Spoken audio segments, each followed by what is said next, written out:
পরিস্থিতিটা আসলে এখনো বিকাশমান, যেটাকে আমরা ইংলিশে বলি ইভলভিং সিনারিও। কারণ মার্কিন যুক্তরাষ্ট্রের সর্বোচ্চ আদালত ইকোনমিক ইমার্জেন্সি পাওয়ার অ্যাক্টের অধীনে যে আগে যে ট্যারিফটা ধার্য হয়েছিল সেটাকে যখন মেনটেনেবল না ডিক্লেয়ার করে ঘোষণা করে, পরবর্তীতে ইউএস গভর্নমেন্ট সেকশন 122-এর অধীনে প্রথমে 10, তারপরে ইউনিভার্সাল সবার জন্য, এটা বাংলাদেশের জন্য না, সব দেশের জন্যই 15% ট্যারিফ ঘোষণা করেছে। আমরা ঘোষণা শুনেছি, কিন্তু আমরা তো ইন রাইটিং এখনো কিছু পাইনি।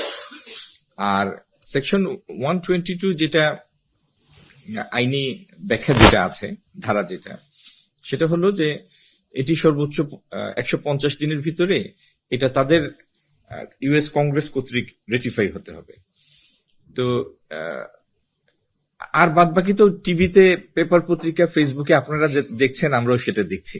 আমাদের কাছে সরকারি পর্যায়ে কোনো ক্লারিফিকেশন আসেনি বা কোনো ইন রাইটিং কিছু আসেনি। তো সিনারিওটা আমি আবারও বলবো, এটা একটা বিকাশমান অবস্থান। আর মার্কিন যুক্তরাষ্ট্রের সাথে যে চুক্তিটা হয়েছে বিগত সরকার কয়েকদিন আগে করেছে, সেটি ব্যাপারে এখনো আপনাদেরকে বলার মতো আমাদের কোনো অবস্থান তৈরি হয়নি। আমরা দেখছি এটার পক্ষে বিপক্ষে কি আছে। চুক্তি তো মানে চুক্তির বিভিন্ন ধারা থাকে, সবগুলি যে পক্ষে থাকে তা না, সবগুলি যে বিপক্ষে থাকে তাও না।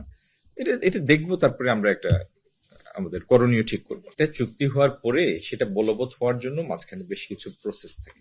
নন ডিসক্লোজার এগ্রিমেন্টে ছিল চুক্তির আলাপ আলোচনাকালীন সময়, মানে ডিউরিং দি নেগোসিয়েশন পিরিয়ড। আর দ্বিতীয়ত, এই চুক্তি বিষয়ে আমি প্রথমেই আপনাদের অনুরোধ করেছি, চুক্তিটা একটা সেন্সিটিভ ইস্যু, দেশটাও সেন্সিটিভ একটা দেশ আমাদের জন্য, বিভিন্ন কারণে গুরুত্বপূর্ণ পৃথিবীর মধ্যে।